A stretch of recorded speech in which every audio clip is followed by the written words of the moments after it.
पूज्य गुरुदेव के श्री चरणों में सत सत नमन।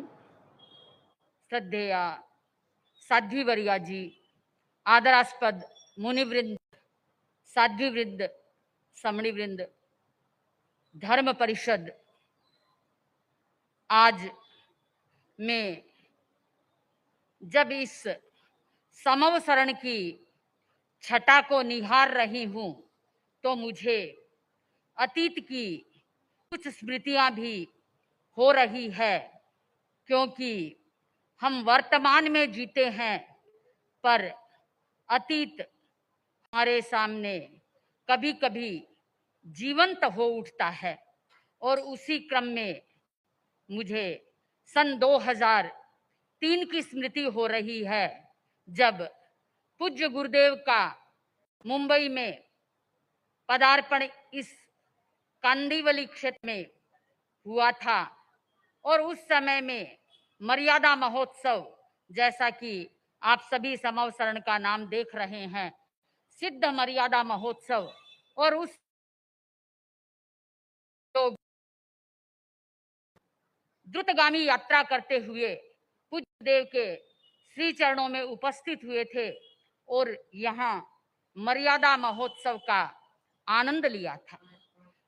प्रभु, आपने गत वर्ष मुझे निर्देश दिया, हम साध्वियों को निर्देश दिया कि कांदिवली के भवन में चातुर्मास करना है।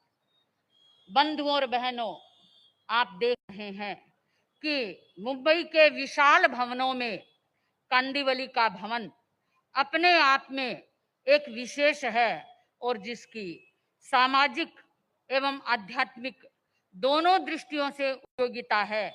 और इसीलिए वर्ष भर प्राय यहाँ कार्यक्रम चलते रहते हैं, क्योंकि अन्य स्थानों पर संस्थाओं को कार्य करने के लिए स्थान को खोजना पड़ता है, पर कांदिवली का स्थान सहज में सबको सुलभता से प्राप्त हो जाता है। और इस दृष्टि से यहाँ का ट्रस्ट भी बड़ा जागरूक है और जागरूकता के साथ अपने दायित्व का निर्वहन करता है। पूज्य गुरुदेव की देशना अभी हम सुन रहे थे और गुरुदेव ने निश्चय नय की दृष्टि से फरमाया कि आत्मा हमारे लिए मित्र है, बाकी व्यवहार के जगत में हम मित्रता कईयों के साथ में जोड़ते हैं। बंधुओं और बहनों, मैं आपसे क्या कहूं, पूज्य गुरुदेव का व्यक्तित्व हमारे लिए निरंतर प्रेरणा का संचार करने वाला है। आपके व्यक्तित्व में वे विशेषताएं हैं जिन विशेषताओं से हर व्यक्ति सफलता की सीढ़ियां चढ़ सकता है। हम सभी अपने जीवन में सफल होना चाहते हैं, तो उसके लिए हमें पूज्य गुरुदेव के व्यक्तित्व से 4 प्रेरणाएं मिलती है। सबसे पहली बात, आपकी सत्यनिष्ठा बेजोड़ है। वैसे भी एक साधु के लिए दूसरे महाव्रत की साधना में सत्य की साधना निरंतर होती है, और आपकी उस सत्यनिष्ठा के कारण से आपकी वाणी तपह पूत है, आपकी वाणी अपने आप में सिद्ध है। और इसके साथ साथ में मैं दूसरी विशेषता देखती हूँ कि आप में एकाग्रता है। बंधुओं और बहनों, एकाग्रता जिस व्यक्ति में होती है वह शिखर पर आरोहण कर सकता है। एकाग्रता के संदर्भ में मुझे यहाँ खड़े हुए नारियल के वृक्ष दिखाई दे रहे हैं, और आप देखते हैं कि दूसरे वृक्षों की तुलना में नारियल के वृक्ष बहुत ऊपर चले जाते हैं। क्योंकि जैसा कि आगमों में कहा गया, एगप पमुहे विदिशप पैन्य, जो एकाभिमुख होता है वह आगे बढ़ता है। तो एकाग्रता की प्रेरणा भी हमें आपके जीवन से मिलती है। आप देखिए, अभी हजारों की परिषद में पूज्य प्रवर विराजमान है, पर आप अभी भी एकाग्रता का निरंतर प्रयोग कर रहे हैं। कभी खुली आंखों से और कभी बंद आंखों से आपका यह प्रयोग निरंतर चलता रहता है। आपके व्यक्तित्व की तीसरी विशेषता मैं आप लोगों से कहना चाहूंगी, धैर्य। अभी हम साध्वी वरिया जी का वक्तव्य सुन रहे थे, आप सहनशीलता की बात कह रहे थे, पर बंधु और बहनों, सहनशील कौन हो सकता है? जिसमें धैर्य होता है वह सहनशील हो सकता है। और इसीलिए हमारे आगमकारों ने कहा, जस धी तस् तव, जिसमें धैर्य होता है वह व्यक्ति तप कर सकता है, वह साधना कर सकता है। तो बंधु और बहनों, आज के युग को एक दृष्टि से हम इनटॉलरेंस का युग भी कह सकते हैं, क्योंकि आज का आदमी कुछ भी सहन करना नहीं चाहता। वैसी स्थिति में उसे अपने धृति बल को बढ़ाना होगा। तो बंधुओं और बहनों, ऐसी अनेक विशेषताएं पूज्य प्रवर के व्यक्तित्व के साथ में है, जिन विशेषताओं से हम अपने आप को जोड़ करके अपने जीवन को भी ऊंचा उठा सकते हैं। स्वामी रामकृष्ण परमहंस एक बार अपने नरेंद्र, जिन्हें विवेकानंद के नाम से पूरी दुनिया जानती है, एक बार उनकी परीक्षा ले रहे थे और उन्होंने विवेकानंद से कहा, नरेंद्र, मेरे पास में कुछ ऐसी विद्याओं के गुर है, यदि मैं तुमको सिखाऊं वे विद्याएं और उन विद्याओं में तुम निष्णात बन जाओ तो तुम्हारी बहुत लोक कीर्ति हो सकती है, तुम बहुत चमत्कारी साधु बन सकते। उस समय में नरेंद्र ने बड़ा सधा हुआ उत्तर दिया, गुरुदेव, मुझे तो अपने जीवन में केवल दो ही चीजें चाहिए।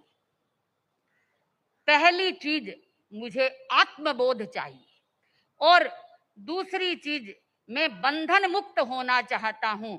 यदि उनसे ये मिलते हो तो आप मुझे सिखाएं, इनके सिवाय मुझे कुछ नहीं चाहिए। बंधुओं और बहनों, हम पूज्यवर की भी अध्यात्म निष्ठा को निरंतर देखते हैं। पूज्यवर जहां कहीं भी विराजे, चाहे परिषद के बीच में विराजे, चाहे अकेले विराजे, चाहे गांव में विराजे, चाहे ढाणी में विराजे अथवा महानगर में विराजे, आपके सामने अध्यात्म निष्ठा, और आपकी इस अध्यात्म निष्ठा ने ही न केवल जन सामान्य के लिए आपको श्रद्धेय बनाया, अपितु मैं कहूं तो शायद अतिशयोक्ति नहीं होगी कि आपके गुरुद्वय के मन में भी एक विशेष स्थान आपका आरक्षित किया। प्रसंग पूज्य गुरुदेव श्री तुलसी के समय का है। एक दिन मध्याह्न की चिलचिलाती धूप में आप पधार रहे थे और गुरुदेव अपने स्थान पर बैठे हुए देख रहे थे। उस समय में कुछ साधु साध्वी भी वहां पर प्रवासित थे। आपने फरमाया, देखो, ऐसी चिलचिलाती धूप में भी नंगे पांव मुदित किस तरह से आ रहा है, मानो उसको कोई फर्क ही नहीं पड़ता, उसके पैर जलते ही नहीं हो। बंधुओं और बहनों, यह सब कब हो सकता है? जब व्यक्ति में गहरी अध्यात्म निष्ठा हो। तो मैं अपनी बात को ज्यादा न लंबाऊं, क्योंकि शायद मुझे दिनेश मुनि कुछ आदेश दे, उससे पहले मैं अपनी बात को पूरा कर दूं तो ज्यादा अच्छा रहेगा। तो पूज्य गुरुदेव, आपका जीवन जो हमारे लिए प्रेरणा है, उस संदर्भ में मैं इतना ही कहना चाहूंगी कि जितना समय हमें आपके चरणों की निकट से उपासना करने का मिलता है, वह समय हमारे लिए अपने आप में एक नए अध्याय का सृजन करने वाला होता है। तो गुरुदेव, आपकी महती कृपा जिस प्रकार से हमारे पर है, वो और अधिक बढ़ती रहे और आपके चरणों में हम और कुछ नया सीखते रहें। और साथ साथ में कांदीवली में हमने अपनी ओर से कुछ प्रयास किया यहाँ लोगों को जागृत करने का, और अपनी दृष्टि से मैं कहूँ तो ज्ञान, दर्शन, चारित्र और तप के क्षेत्र में भाई बहनों ने अच्छा आरोहण करने का प्रयास किया है, और आपके आशीर्वाद से वे और अधिक आगे बढ़ते रहेंगे। इसी मंगल भाव के साथ में मैं अपनी